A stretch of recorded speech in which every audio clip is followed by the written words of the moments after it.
Hello everyone, welcome to the Layman Way, where we are completing fundamentals of physical geography. And this lecture is a part of my 2 months geography course program to help you one step closer to your goal. And guys, this program is all free, so don't forget to smash that like button, subscribe, and also turn on the notifications. Alright, if you want to view our full course, you can always click on the I button in the top right corner and view our full playlist.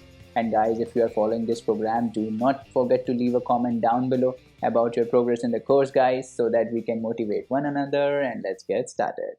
तो आज के lecture में basically हम start करते हैं पहले एक pattern से कि जब रिवर फ्लो करती हैं, छोटा सा कंसेप्ट है। जब रिवर फ्लो करती हैं तो डिफरेंट डिफरेंट पैटर्न्स में फ़्लो करती हैं, राइट। डिफरेंट डिफरेंट टाइप्स में फ़्लो करती हैं। उसमें पहला टाइप आता है हमारा डेंड्रेटिक पैटर्न। तो डेंड्रेटिक पैटर्न क्या होता है, जैसे कि ट्री की ब्रांचेस होती हैं, ये अगर आप ये अगर आप ऊपर से देख रहे होगे तो ये ट्री की ब्रांचेस हैं, राइट, इस टाइप से, है ना। तो इसी टाइप से रिवर फ्लो करती है। पहले एकदम सीधे नहीं जाती है, राइट, सीधे नहीं जाती है, कुछ कुछ पार्ट इधर आ जाता है ना, ऐसे फ्लो करने लगती है, ब्रांचेस के टाइप फ्लो करने लगती है। क्यों ऐसे फ्लो करती है? क्योंकि इसको सॉफ्ट रॉक्स इधर मिलते हैं, तो वो जल्दी इरोड कर पाती है यहाँ सॉफ्ट रॉक्स को, है ना। तो इस टाइप से जब फ्लो करती है ट्री की ब्रांचेस टाइप, तो उसको डेंड्रोटिक पैटर्न बोलते थे।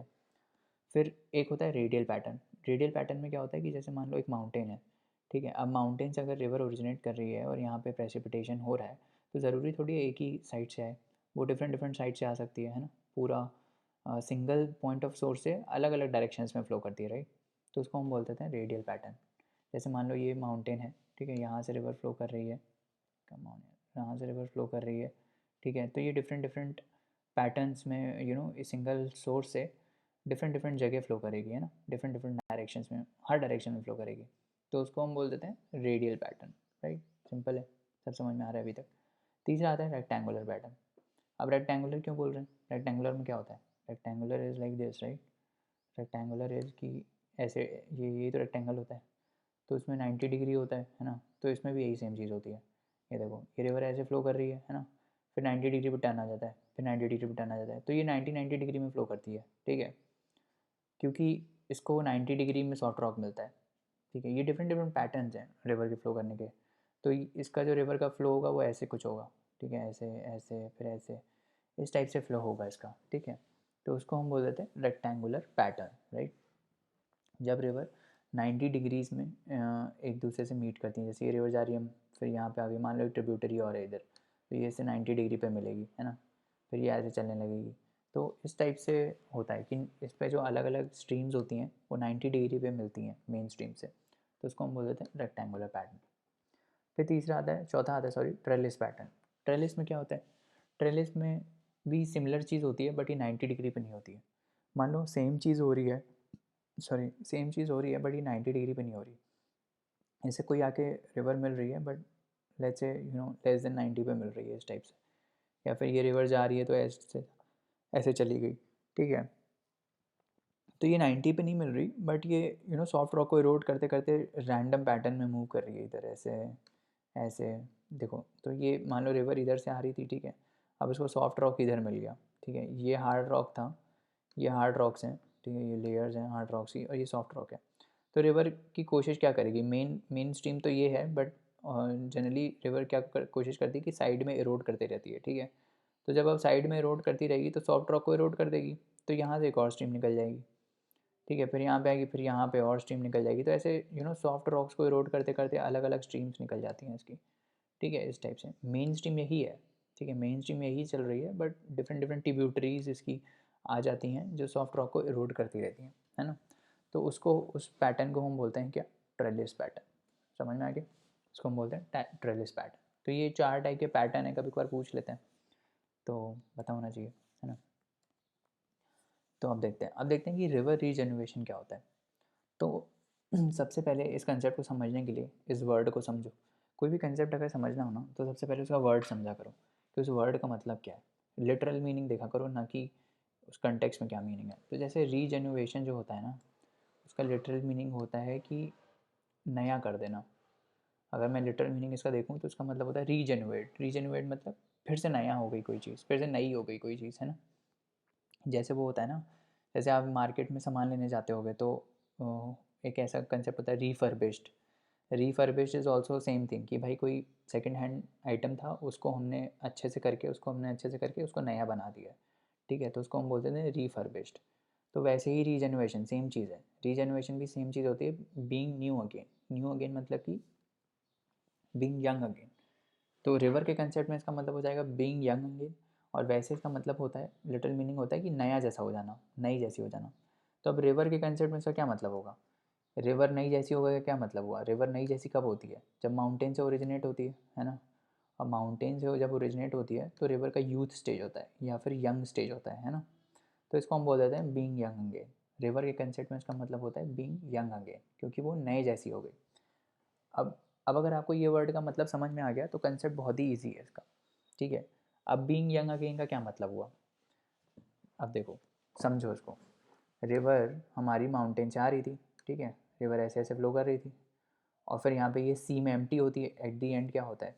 एट दी एंड ये सी में एम्प्टी हो जाती है। दिस इज़ द सी, ये सी में एम्प्टी हो जाती है ना, या फिर ओशन या फिर लेक कहीं भी एम्प्टी हो जाती है। अब अगर हम ये बोल रहे हैं कि ये रिवर नई जैसी हो गई, तो इसका क्या मतलब हुआ? इसका ये मतलब हुआ कि ये फिर से कहीं से, ये वाला स्टेज जो है, इसका यूथ स्टेज जो है, ये फिर से कहीं पे आ गया होगा, है ना। तभी तो नई जैसी हो जाएगी। नई जैसी कब होगी ये रिवर? ऐसा थोड़ी है कि इसमें पानी ज़्यादा आ जाएगा तो नई जैसी हो जाएगी, नहीं। मतलब नई जैसी का मतलब है कि इसके स्टेजेस वैसे फिर से वैसे ही डेवलप हो जाएंगे, क्योंकि जब इनिशियली रिवर ओरिजिनेट होती है तो वो बहुत ही यंग होती है, फिर मैच्योर से जाती है, फिर यंग, फिर ओल्ड से जा जाती है। तो अब मान लो इस ओल्ड स्टेज में मैं इसको नया कर दूँ फिर से, तभी तो हम बोलेंगे ना कि ये नई जैसी होगी, है ना। तभी हम बोलेंगे ये नई जैसी होगी। तो ये कैसे हो सकता है? ये ऐसे हो सकता है कि यहाँ पे जहाँ ये एम्प्टी हो रही है, वहाँ पे इसका यूथ स्टेज फिर से आ जाए, राइट।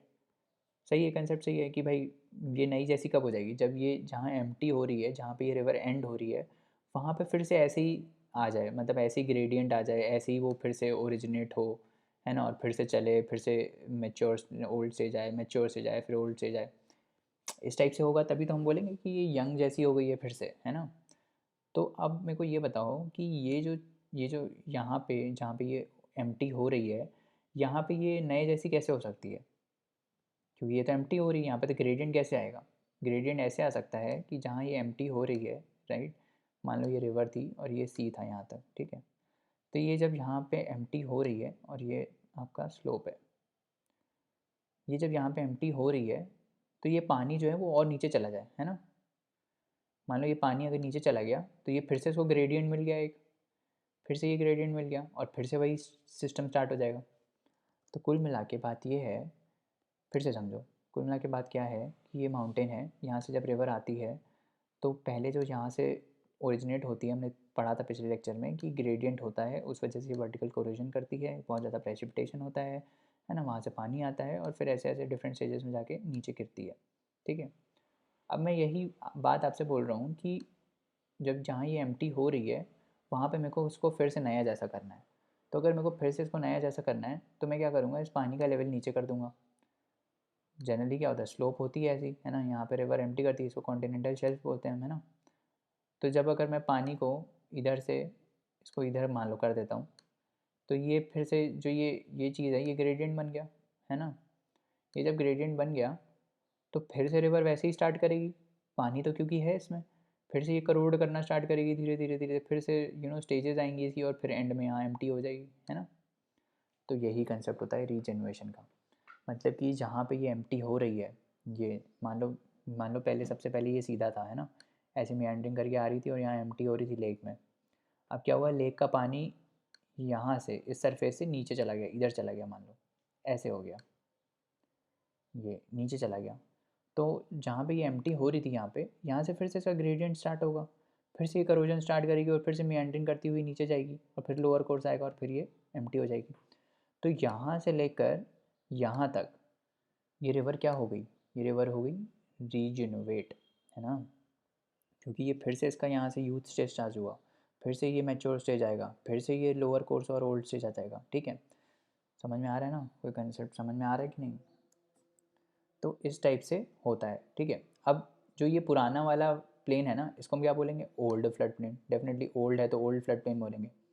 और जिस पॉइंट पे ये स्टार्ट करती है ना, फिर से मान लो इधर था, ये इधर था, जब ये नीचे गया तो इस पॉइंट से फिर से करोजन स्टार्ट होगा ना, तो जहाँ से ये रीजनरेशन स्टार्ट होता है ना, उसको हम बोल देते हैं knick point. That is called what, knick point. Knick point is where the point from where the river starts regenerating again. ठीक है, फिर ये अच्छा, ये जो सिस्टम है ना, जो यहाँ तक था पूरे रिवर का, ये फिर से बनेगा अब। जो यहाँ यहाँ से यहाँ तक जब ये फ्लड, ये क्या बोलते हैं, ये सी में इसको एम्प्टी कर रही थी और सी मेरा यहाँ आ गया, तो अब यहाँ से यहाँ तक ये पूरा फिर से वही कोर्स बनेगा। ये ओल्ड फ्लड प्लेन था, ये हो गया न्यू फ्लड प्लेन। ठीक है, ये नया फ्लड प्लेन बन गया, करेक्ट। तो यही बोला कि river entering enters into the sea level drops and river cuts into the flood plain creating a new flood plain, a waterfall and river bluffs. ये सब वही हैं जो इनिशियली हमारे यूथ स्टेज में बने थे, right. River keeps cutting back and water turns into rapids further back. ठीक है, तो यही कंसेप्ट वो बोल रहा है। ठीक है, अब ये जो चीज़ है ना, ये जो चीज़ है, ये दो चीज़ों से हो सकती है। ये जो सेम चीज़ है रिवर का रीजनरेशन, ये दो चीज़ों से हो सकता है। कैसे? अच्छा, रीजनरेशन एक ही चीज़ से होगा कि ये जो है वो नीचे आए, करेक्ट। नीचे आए तभी ग्रेडियंट बनेगा, है ना, तभी ग्रेडियंट बनेगा और तभी ये ऐसे फ्लो करके नया सब कुछ बनाएगी, करेक्ट। बट ऐसा भी तो हो सकता है कि ये मान लो ये जो लेवल है इसको, अच्छा ये जो जब नीचे जाता है ना, तो इसको बोल देते हैं हम negative movement. This is called what, negative movement. कि लैंड जो है वो अपलिफ्ट हो गया। ठीक है, ये पानी को मेरे को नीचे लाना है, तो ये पानी को नीचे मैं कैसे ला सकता हूँ? या तो इसका लेवल नीचे हो जाए, या तो लैंड अपलिफ्ट हो जाए। तो मोर फीजिबल ऑप्शन क्या है कि लैंड अपलिफ्ट होगी तभी तो होगा। पानी भी नीचे हो सकता है, पर ये दोनों चीज़ों से हो सकता है ना, कि अपलिफ्ट ऑफ लैंड और फॉल इन सी लेवल। ठीक है, तो जनरली क्या होता है, जब ये पानी नीचे आना हो, मतलब मेरे को जब ग्रेडियंट क्रिएट करना है, तो मैं क्या करूँगा कि इस लैंड को, ये जो लैंड है ये ऊपर कर दूँगा इसको, तो ये ऑटोमेटिकली फिर से ये ग्रेडियंट बन जाएगा। मेरे को ग्रेडियंट लाना है उसको फिर से यंग करने के लिए, राइट। तो ये ग्रेडियंट फिर से बन जाएगा, है ना। ये ग्रेडियंट अगर फिर से बन जाएगा तो क्या होगा कि फिर से उसका यूथ स्टेज, मैच्योर स्टेज और ओल्ड स्टेज आ जाएगा, राइट। तो वो यही बोल रहा है कि नेगेटिव, इसको हम क्या बोलते हैं, नेगेटिव मूवमेंट। नेगेटिव मूवमेंट क्यों बोलते हैं? क्योंकि सी लेवल जो है वो नीचे हो गया लैंड के कंपैरिजन में। लैंड के कंपैरिजन में जो सी लेवल है वो नीचे आ गया, इसीलिए हम इसको बोलते हैं नेगेटिव मूवमेंट। ठीक है, और अगर यही जो यही जो वाटर लेवल है, सी लेवल है, अगर ये इससे ऊपर चला जाएगा ना, तो उसको हम बोल देंगे पॉजिटिव मूवमेंट। वो पॉजिटिव मूवमेंट क्या होगा? जिसमें लैंड नीचे सबमर्ज कर जाए और पानी ऊपर आ जाए, दोनों में से कोई एक बात। जैसे यहाँ पे हो रहा है ना कि पानी नीचे आ गया, लैंड ऊपर चली गई, तो इसका उल्टा होगा, वो क्या होगा? Positive movement. ठीक है, चलो देखते हैं। तो यही सब बता रहे हो कि भाई रीजनरेशन में क्या होता है, अपर कोर्स फिर से आ जाता है, river valleys are deepen and steep sided gorges are form. वही सेम चीज़, वहाँ पे हमने गॉर्जेस एंड कैनियंस पढ़े थे ना, सेम चीज़, सेम कंसेप्ट है, पूरा का पूरा रेप्लीकेट होता है फिर वो। ठीक है, a new inner trench is cut in the old valley and the river develops a deep valley with entrench और इंसाइज्ड मीएंडर्स। तो ये जो मीएंडरिंग है वो फिर से आपकी यहाँ पे होने लगती है। ठीक है, वो यही बोल रहे हैं। पॉजिटिव मूवमेंट कब होता है? Positive movement occurs when there is a depression of land और rise in the sea level. मतलब ये जो लैंड है वो डिप्रेस हो गया, नीचे चला गया, या फिर ये जो पानी है वो ऊपर चला गया। अच्छा, अब इस कंसेप्ट में क्या होगा, देखो ये भी अच्छा चीज़ है। इस कंसेप्ट में क्या होगा कि जो यहाँ पे लोअर कोर्स आ रहा था रिवर का, यहाँ पे लोअर कोर्स आ रहा था, ठीक है, अब जब ये पानी और ऊपर चला गया, पानी यहाँ तक आ गया, तो क्या होगा? ये मिडिल कोर्स में ही इसको एम्प्टी कर दे रहा होगा, राइट, है ना। ऐसे ही तो होगा, पानी जब ऊपर चला गया मेरा, तो जो लोअर कोर्स है वो तो सबमर्ज हो गया, है ना, लोअर कोर्स तो सबमर्ज हो गया, तो ये क्या होगा? ये अपर कोर्स में चला जाएगा। तो ये जो पूरी रिवर है ना, वो अपने हिसाब से इसको एडजस्ट करने लगती है। ठीक है, तो क्या होता है कि जब ये लोअर कोर्स जो है वो पार्टली सबमर्ज हो जाता है, तो सारा जो चीज़ है ना, जो सारा फीचर है वो उसका थोड़ा और ऊपर चला जाता है। कहने का मतलब क्या है, देखो फिर से देखते हैं, कहने का क्या मतलब है, फिर से देखते हैं। देखो, हमने क्या बोला था कि जब ये रिवर आ रही थी, जब ये रिवर जो है वो माउंटेन से आ रही थी, ऐसे ऐसे करके मीएंडरिंग करके आई और नीचे सी में चली गई, है ना, ऐसे करके आ रही थी, सी में चली गई, करेक्ट। पानी यहाँ था, यहाँ पे मेरा लोअर कोर्स चल रहा था, यहाँ से यहाँ तक मानो लोअर कोर्स चल रहा था, यहाँ से यहाँ तक मिडिल कोर्स था और ये अपर कोर्स था। ये अपर है, ये मिडिल है और ये लोअर है। ठीक है, अभी पानी मेरा यहाँ पर है, इसीलिए ये तीनों चीज़ें ऐसी हैं। बट मान लो ये सी लेवल बढ़ गया, सी लेवल बढ़ के यहाँ तक आ गया, तो क्या होगा? सी लेवल बढ़ के यहाँ तक आ गया, तो ये जो, अगर सी लेवल बढ़ के यहाँ तक आ गया तो इसका लोअर कोर्स तो सबमर्ज हो गया। ठीक है, तो ऐसा तो है नहीं लोअर कोर्स सबमर्ज हो गया तो ये इसका लोअर कोर्स चला ही गया, ऐसा तो नहीं है कि यूथ और यूथ स्टेज आई इसकी और मैच्योर स्टेज आके डायरेक्ट इसमें चली गई, ऐसा तो नहीं होगा ना, ऐसा नहीं होता है, ठीक है। तो क्या होगा कि ये जो चीज़ें हैं वो सारी ऊपर शिफ्ट हो जाएंगी, ठीक है।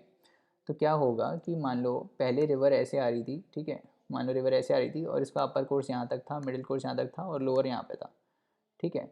जब पानी लेवल इधर आ गया तो ये जो सारा चीज़ है वो ऊपर शिफ्ट हो जाता है। तो लोअर कोर्स जो यहाँ से स्टार्ट हो रहा था अब वो यहाँ से स्टार्ट होगा, मिडिल कोर्स जो यहाँ से स्टार्ट हो रहा था वो यहाँ से स्टार्ट हो जाएगा और यूथ और ऊपर हो जाएगा, ठीक है। इस टाइप से होता है। वो बस यही इतना ही बोल रहा था कि अगर ये जो पानी है वो ऊपर चला जाएगा तो इसका जो लोअर कोर्स है वो इसमें सबमर्ज हो जाएगा और लोअर कोर्स सबमर्ज होने की वजह से जो इसके फीचर्स हैं लोअर कोर्स के ये ऊपर शिफ्ट हो जाते हैं।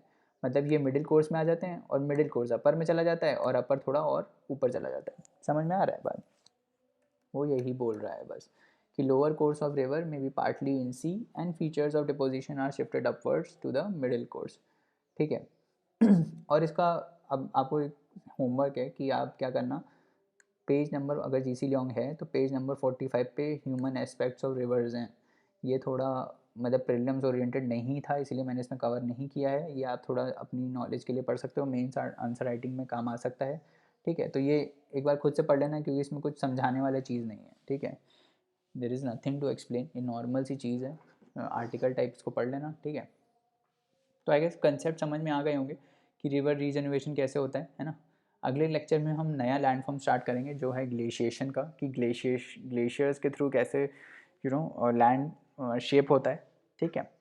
तो चलिए अगले लेक्चर में मिलते हैं, थैंक यू।